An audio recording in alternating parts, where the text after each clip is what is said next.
Hey guys, welcome to குண்டு mummy சமையல். Today நம்ம சேனலில் சூப்பரான பஜ்ஜி எப்படி செய்யறதுன்னு பார்க்கலாம்.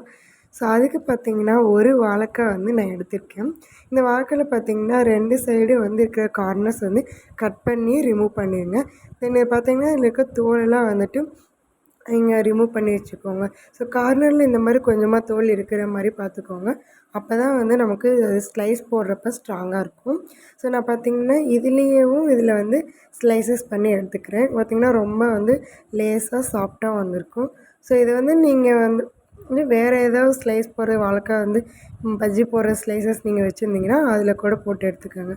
ஸோ இப்போ நான் வந்து இதுலேயே தான் நான் எல்லாத்தையும் பண்ணி எடுத்துட்டேன். ஸோ நான் ரொம்ப நல்லாவே வந்திருக்கு. ஸோ இப்போ இது எல்லாத்தையும் நம்ம வந்து ரெடி பண்ணி ஃபஸ்ட்டு வச்சுக்கிறோம். இதுக்கப்புறம் நான் வந்துட்டு இதுக்கு மாவு எப்படி ப்ரிப்பேர் பண்ணி பார்க்கலாம். ஸோ நான் வந்து கடையில் வாங்கின மாவு தாங்க யூஸ் பண்ணியிருக்கேன். சக்தியோட பிராண்டு தான் வாங்கி யூஸ் பண்ணுறேன்.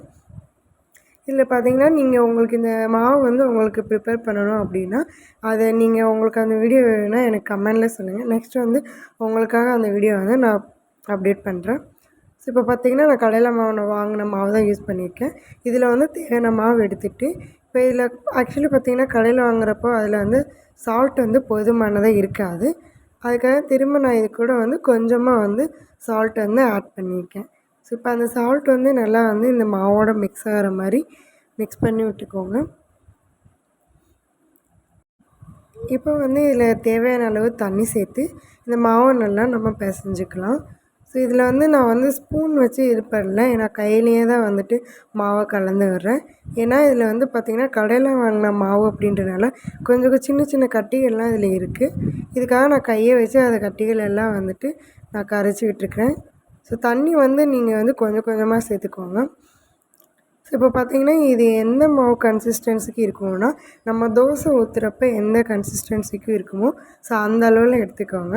பிகாஸ் இது இட்லி மாவு மாதிரி இருந்தக்கூடாது, ரொம்ப தண்ணியாகவும் இருந்தக்கூடாது. கரெக்டான கன்சிஸ்டன்சிக்குன்னா நம்ம தோசை மாவு பதத்தில் நீங்கள் வந்து இந்த மாவு வந்து கலந்து எடுத்துக்கோங்க. ஸோ நம்ம சேனலை மறக்காமல் சப்ஸ்கிரைப் பண்ணிவிட்டு வீடியோ பாருங்கள். இது வந்து பார்த்திங்கன்னா பேச்சுலர்ஸ் அண்டு பிகினர்ஸ்க்கு ரொம்பவே யூஸ்ஃபுல்லான வீடியோ தான். ஸோ இதுக்கப்புறம் வந்து நீங்கள் அடுப்பில் வைக்கிறப்ப ஒரு கனமான பாத்திரமாக பார்த்து வச்சுக்கோங்க. ஸோ இப்போ இதில் வந்து தேவையான அளவு எண்ணெய் சேர்த்துருக்கேன் நான். எண்ணெய் நல்லா சூடானதுக்கப்புறமா நம்ம கட் பண்ணி வச்சுருக்கிற ஒவ்வொரு வாழைக்காய் ஸ்லைஸை எடுத்து இந்த மாதிரி லைட்டாக வந்து பட்டும் படாமல் நீங்கள் வந்து மாவில் டிப் பண்ணி இப்போ நான் இதை எண்ணெயில் சேர்த்துட்டேன். ஸோ இது கூட வந்துட்டு நீங்கள் எவ்வளோ சேர்க்க முடியுமோ அவ்வளோ சேர்த்துக்கோங்க. சேர்த்துட்டு பார்த்திங்கன்னா இது வந்து ஃபஸ்ட்டு ஒன் சைடு வந்து நல்லா ஃப்ரை ஆகி வந்துடும். ஸோ இப்போ இது கூட நான் இன்னொன்றே சேர்த்துருக்கேன்.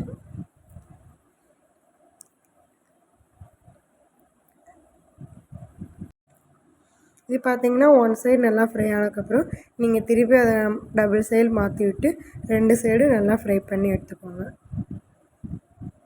ஸோ இப்படி ரெண்டுமே கரெக்டாக கொஞ்சம் மாற்றி மாற்றி போட்டிங்கன்னா கரெக்டாக 2 சைடு ஒரே மாதிரி சேம் கலரில் நமக்கு சூப்பரான பஜ்ஜி வந்து ரெடி ஆயிடுச்சு. ஸோ இப்போ இதே போல் நான் என்கிட்ட இருக்கிற எல்லா ஸ்லைசஸையும் மொத்தமாக போட்டு ஃப்ரை பண்ணி எடுத்துக்கிறேன். நான் வந்து சின்ன ஸ்லைசர் யூஸ் பண்ணனால எனக்கு பஜ்ஜி வந்து இந்த சைஸில் வந்திருக்கு. ஸோ உங்கள்கிட்ட பெருசாக இருந்துச்சுன்னா நீங்கள் அதில் வந்து ஸ்லைஸ் பண்ணி போடுறப்போ உங்களுக்கு பஜ்ஜி வந்து இன்னும் பெருசாக கிடைக்கும். ஸோ இப்போ இது மாதிரி எல்லாத்தையும் நல்லா ஃப்ரை பண்ணி எடுத்துக்கோங்க. கண்டிப்பாக வந்து அவங்க மறக்காமல் ட்ரை பண்ணி பாருங்கள். ஸோ இப்போ இருக்க கிளைமேட்டுக்கு பார்த்திங்கன்னா இந்த மாதிரி சூடாக வந்து வீட்லேயே ரெடி பண்ணி சாப்பிட்டிங்கன்னா வேறு லெவலாக என்ஜாய் பண்ணுவீங்க. கண்டிப்பாக வந்து கடையிலையுமே பார்த்திங்கன்னா நமக்கு சூடாக கிடைக்காது. ஸோ வீட்லேயே ப்ரிப்பேர் பண்ணிங்கன்னா பெட்டராக இருக்கும். ஸோ இது கூட பார்த்திங்கன்னா காம்போவாக வந்துட்டு இஞ்சி ஏலக்காய் சேர்த்து ஒரு டீ வந்து எடுத்திருக்கேன். ஸோ நீங்களும் வந்துட்டு மறக்காமல் உங்கள் வீட்டில் ட்ரை பண்ணி பார்த்துட்டு டேஸ்ட் எப்படி இருக்குன்னு கமெண்ட்டில் சொல்லுங்கள். வீடியோ பிடிச்சிருந்தால் லைக் பண்ணுங்கள், சப்ஸ்கிரைப் பண்ண மறக்காதீங்க.